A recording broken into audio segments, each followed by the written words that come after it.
Well, it's been a while, hasn't it? Welcome to the Legends podcast in the really torn apart room right now. Looks like a closet at the moment, especially with this ultra wide webcam look. Um, New bookshelf over here. We're moving stuff around right now. That's primarily what I've been doing lately when I haven't been going to school, but the semester ended. I think I did pretty well for the semester. Um, yeah, got really chaotic. I couldn't really release anything. I filmed a few things. I continuously read, but I haven't been releasing anything on here lately. But that's gonna change. But we're doing a bit of a reset with the Legends podcast and kind of with everything Stupid Chainsaw related going forward. And I know this is a really unconventional time to stream, but it's the only time I have available because this evening some things came up, so I couldn't stream. So here we are. This is what we're going to be doing. Um, We'll start with the Legends podcast and we'll move through actually all the podcasts on the Stupid Chainsaw Productions channel, as well as a little bit of paper movies, but paper movies isn't always my call on things, just my end of paper movies. So we'll start with Star Wars Legends here. Star Wars Legends, although has is my most successful podcast, it's gotten kind of an infamous reputation in the last 2 years of being quote unquote toxic. And I really analyzed this because this is a comment that I was kind of feeling. We get a lot of really negative comments on the Legends podcast because the Legends podcast is anti the Disney canon and the Disney stuff. And over the years, with all of the horrible choices that Kathleen Kennedy and the rest of Lucasfilm have made, it's gotten more and more negative. Because let's be honest, for us Legends fans, it's incredibly frustrating to see what the new administration of Lucasfilm has done.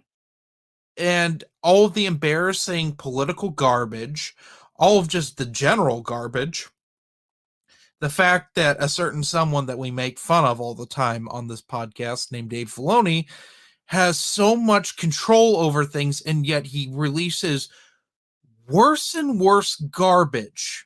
Isn't that funny how that works?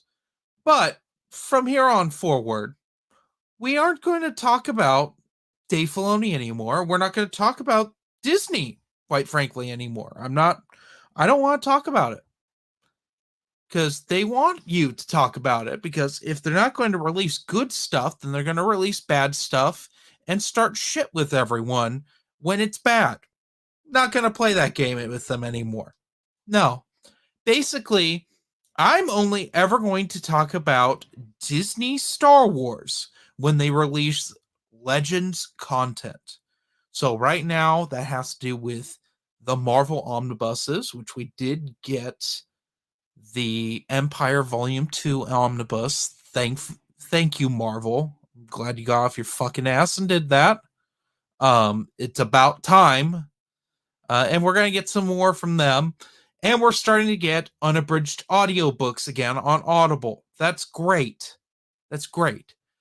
Gonna get Outbound Flight and Survivor's Quest come out next week, I think, which is super exciting. I'm gonna try to pick those up immediately.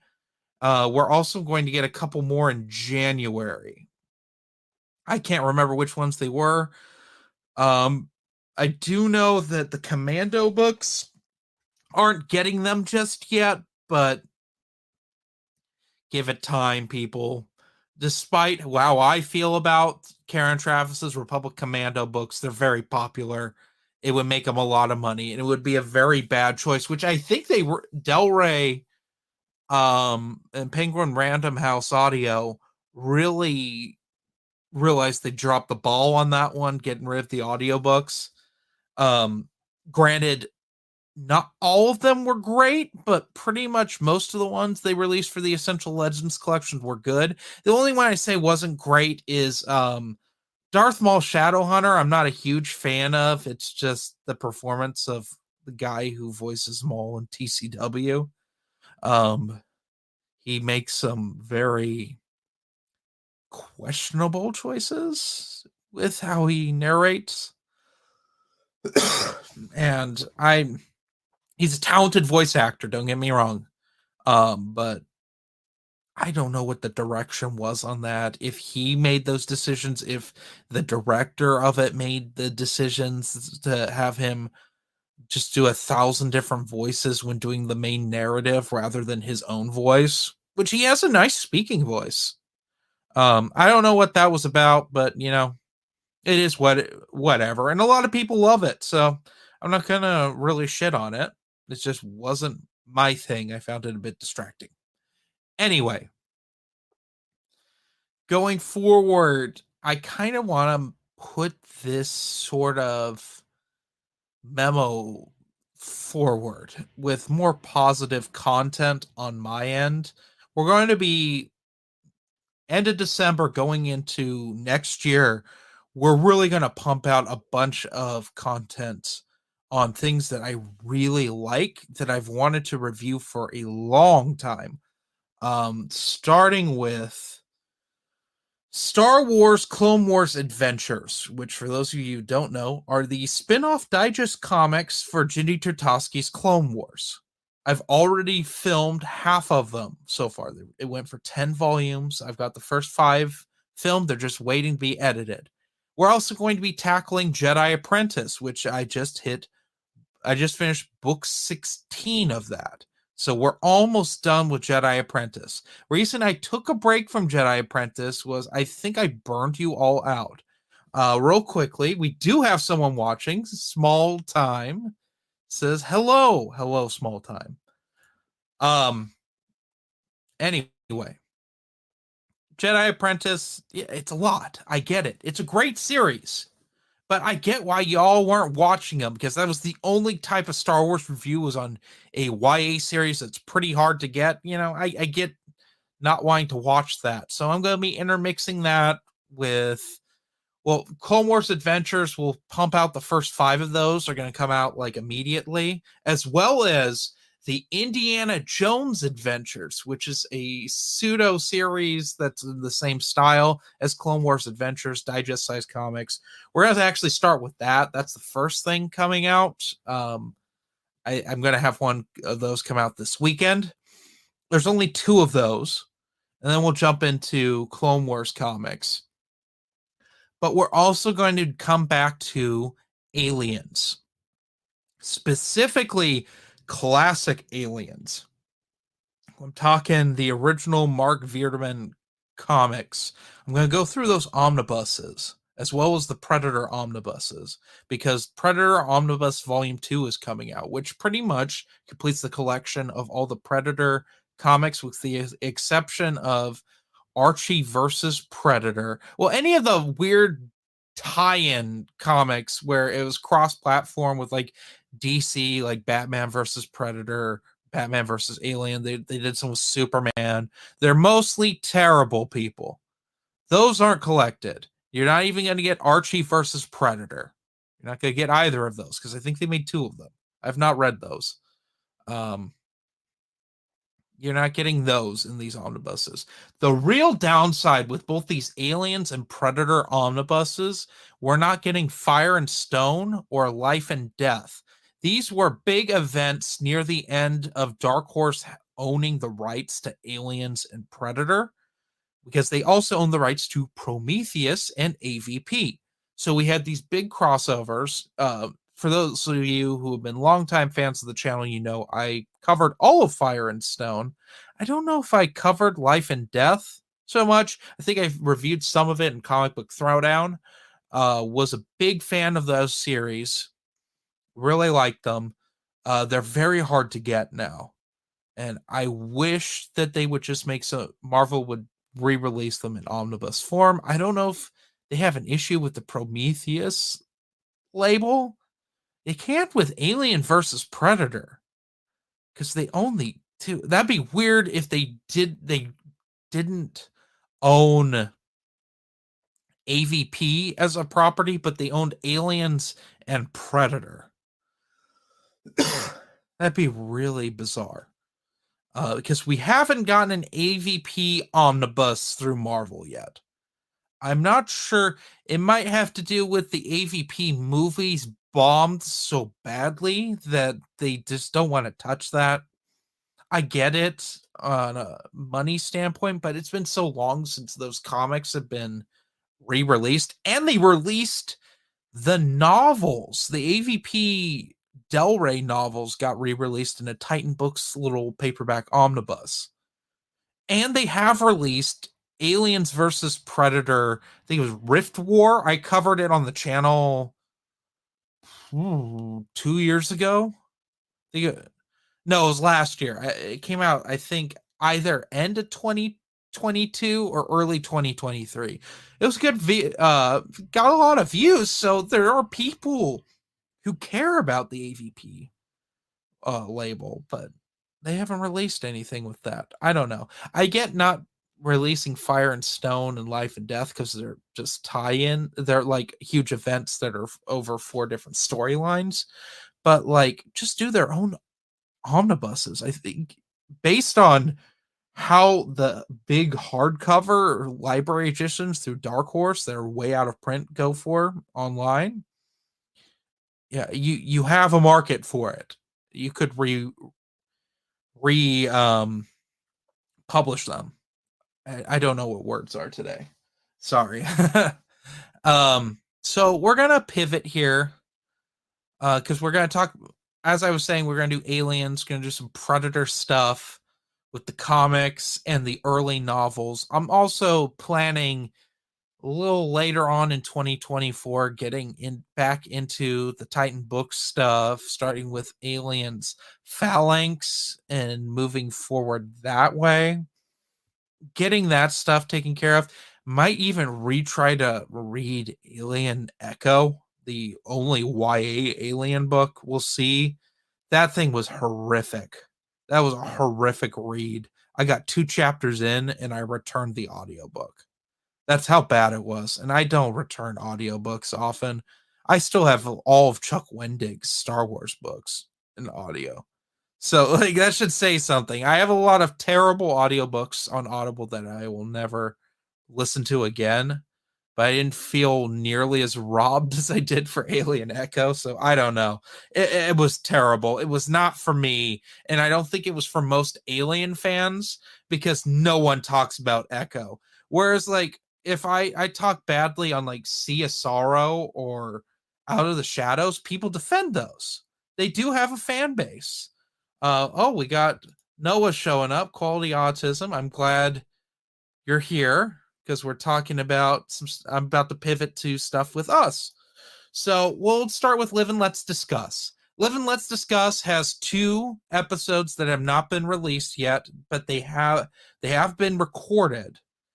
And hopefully at the end of this year, early next year, Noah and I will get through Die Another Day up through there where we recorded Goldeneye last, although we've both read Tomorrow Never Dies. Noah's read all of the Raymond Benson novelizations. I have not read World Is Not Enough or Die Another Day.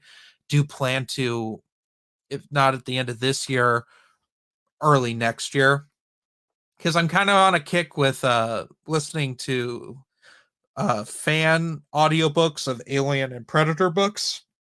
You can find them throughout YouTube.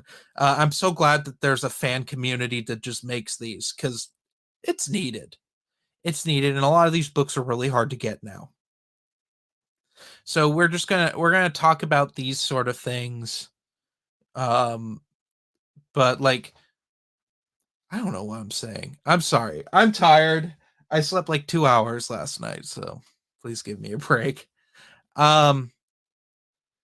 With Live and Let's Discuss, Season 3, Noah and I have talked about this. I'll leak it here a little bit. Season 3 will be the Daniel Craig era. We'll record one episode for everything called Casino Royale. So the novel, the 50s made for TV movie, the 70s parody film, and then the Daniel Craig film. Then we'll go through the rest of the Craig era, but that's only 5 episodes.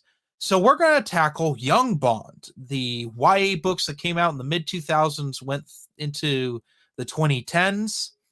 We're going to actually record those because I just actually listened to Silverfin, the first book. It was a lot better than it should have been, and I want to talk about it. So we're gonna discuss those. Then that will end season 3. Season 4, my plan is to go through all of the Bond stuff in chronological order. At least the novels, maybe some of the comics. I don't know. So season 4 potentially would start with either the James Bond origin comics or the Anthony Howlowitz movie novel Forever and a Day. Then we would jump into Casino Royale, re-review that novel, and we would review all the novels. Because I feel like in most of the time we focus on the film because that's what people know more is the film when we do our analysis and reviews. So we'll give the novels an analysis. And I think we'd go up to For Your Eyes Only. That's season 4. Then season 5 would be starting with Thunderball, and we'd go into early Gardner stuff, and then rest of Gardner's that sort of thing, until we get to On His Majesty's Secret Service, which is kind of now an infamous woke book. So we'll see how that goes. But we got years before that happens, before I have to sit through that. It'll probably be a collector's item by the time we have to get that. Then pivoting to King of Our Nightmares. King of Our Nightmares is going to be put under what I call the Stupid Chainsaw Red Label. And what Red Label is, when I reviewed for Encyclopocalypse, we would have these books that I think were good, but they weren't for children. And Red Label sort of takes care of that because there's a lot of things I want to review, but not all of my audience is going to want to hear that because of the content in them. They're too violent, they're too graphic. So King of Our Nightmares going forward is going to be considered Stupid Chainsaw Red Label, as will all Aliens, Predator, AVP. I want to get into some Punisher comics going into 2024.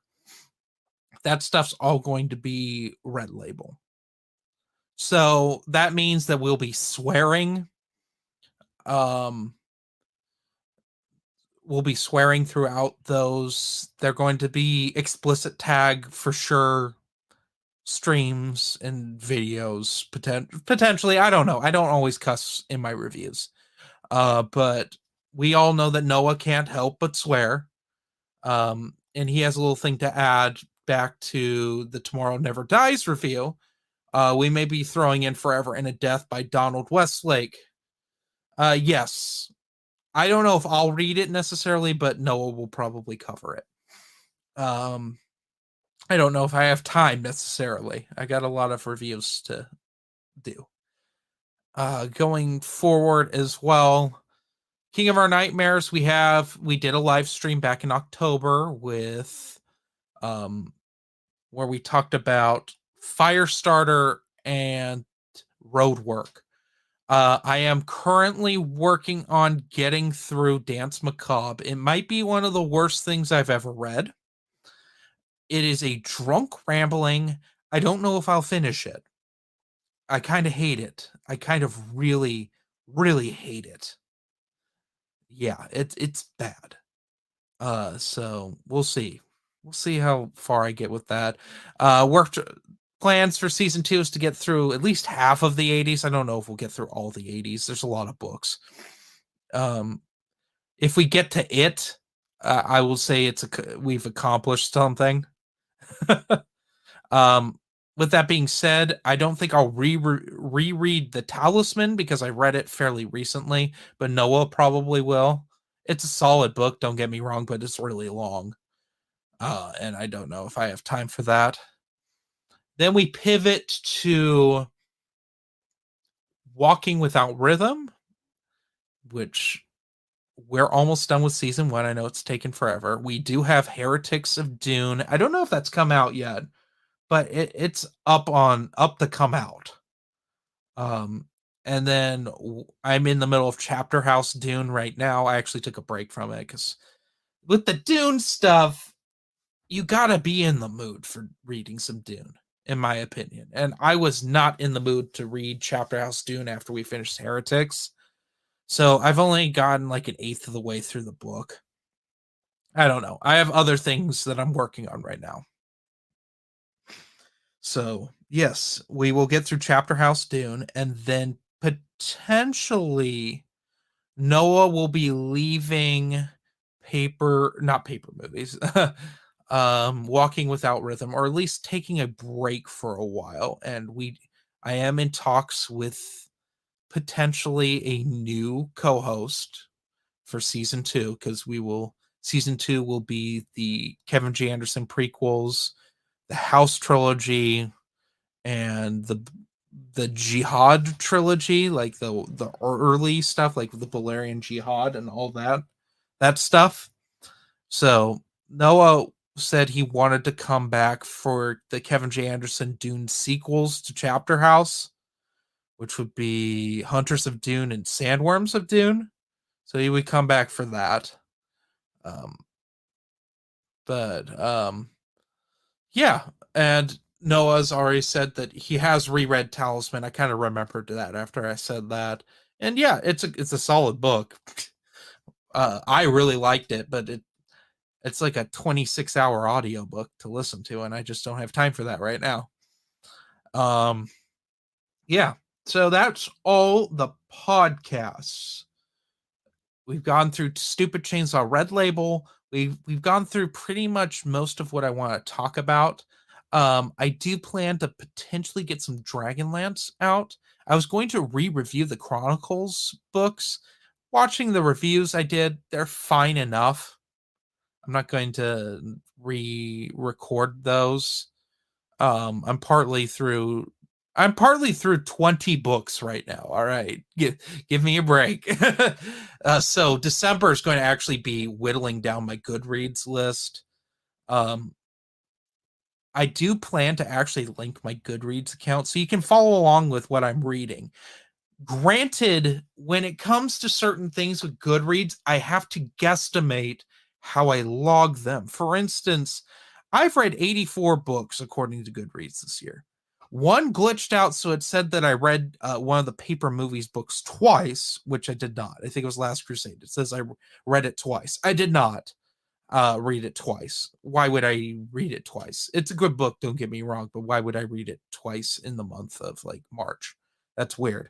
Also, the other thing, when it comes to specifically like Indiana Jones Dark Horse stuff, a lot of it never got collected in trades. It either got collected in single issues or it ended up in those Dark Horse omnibuses that are really hard to find. So when logging it, sometimes I have to put the single issues down.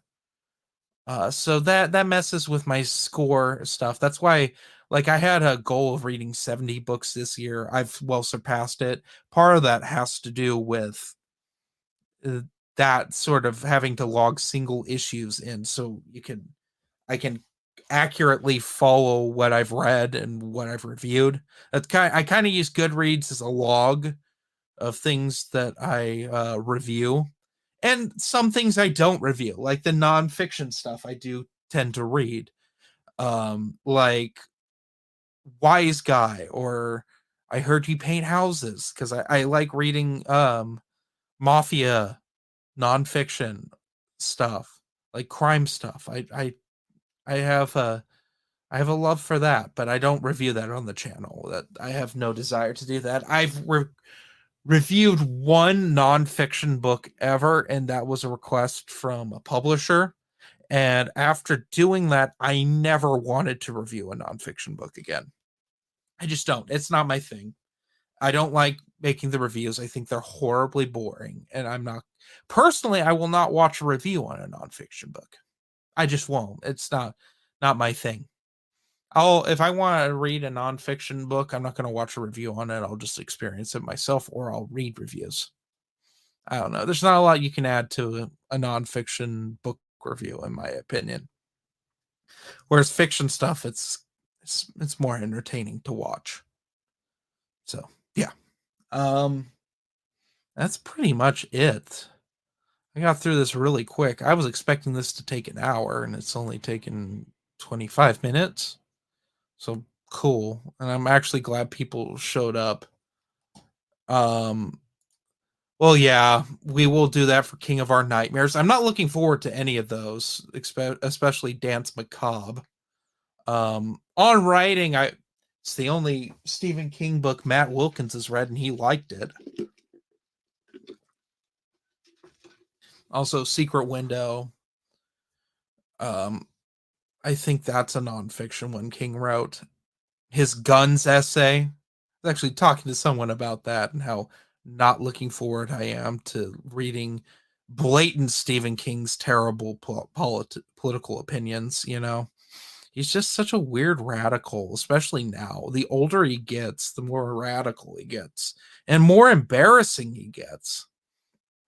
Just says kooky, weird shit, which I'm not a fan of.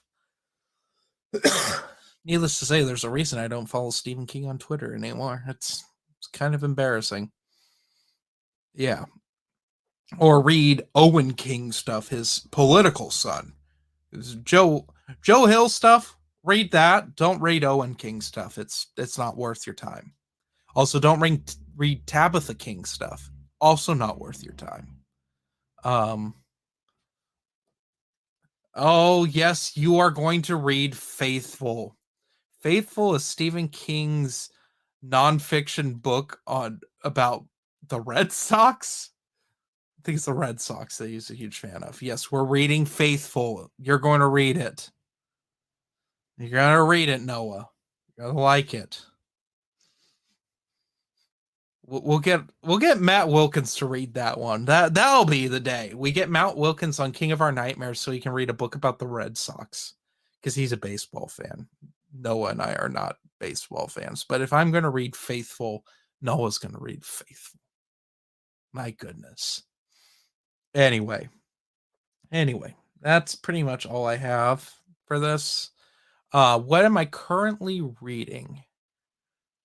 I've just finished, like I said, I just finished Jedi Apprentice Book 16, The Call to Vengeance, which I thought was pretty damn good. Not reading anything else Star Wars right now. I'm about to start Indiana Jones in the Interior World because the YJK audiobook just dropped and I want to check that out.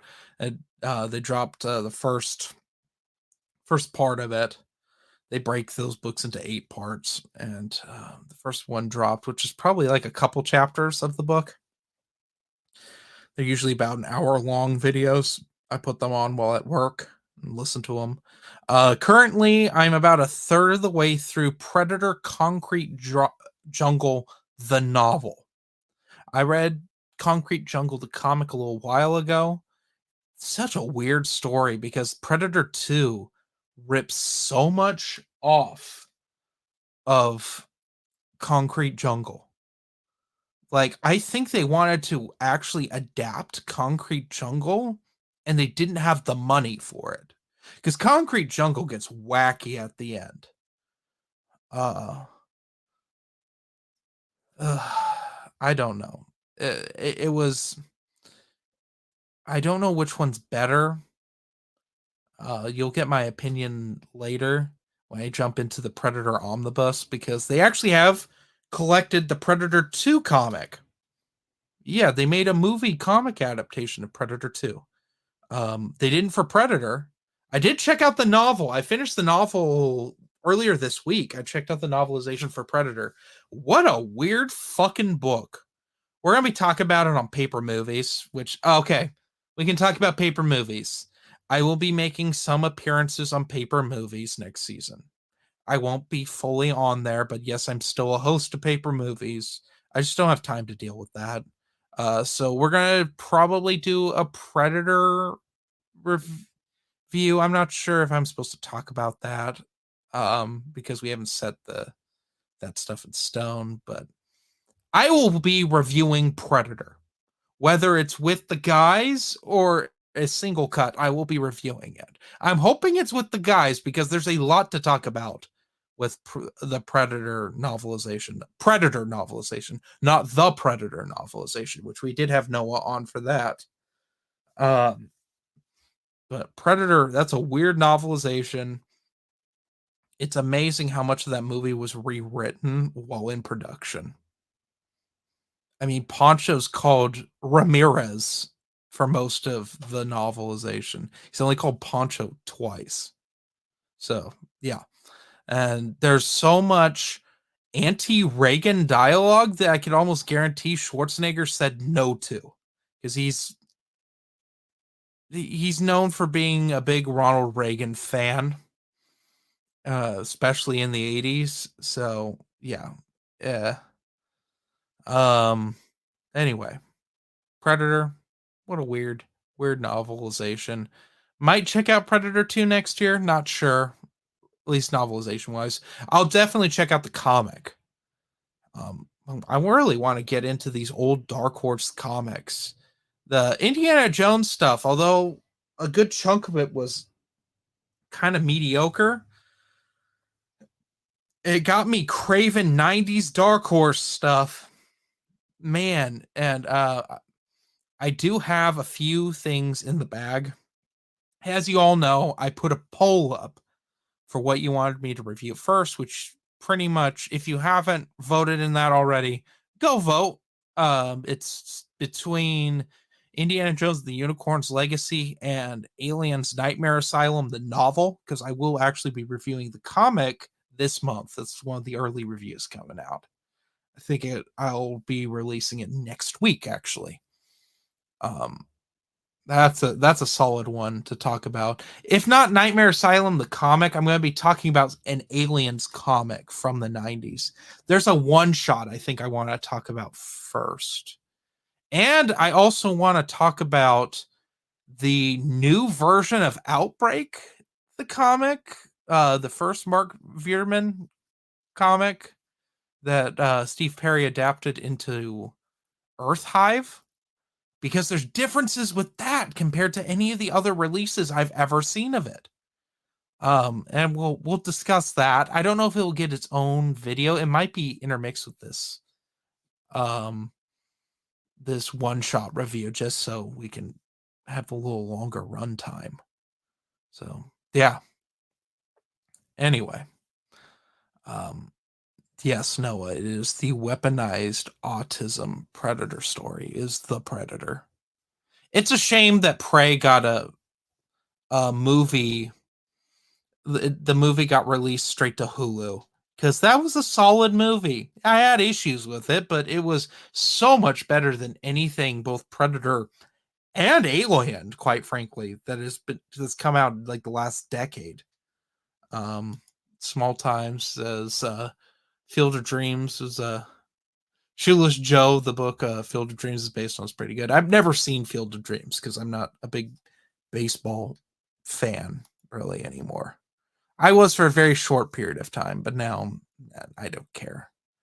And Small Time also says, I just finished watching The Adventures of Young Indiana Jones. Some great episodes, but real stinkers. Yep. Oh, yeah, that can be a really terrible show to watch. It's kind of depressing. It had so much more potential. And then the episodes are re-edited now. And it sucks. It fucking blows. But yeah, anyway, that's all I have for today. I'll see you all later. Have a good one. And as always, stay Gucci.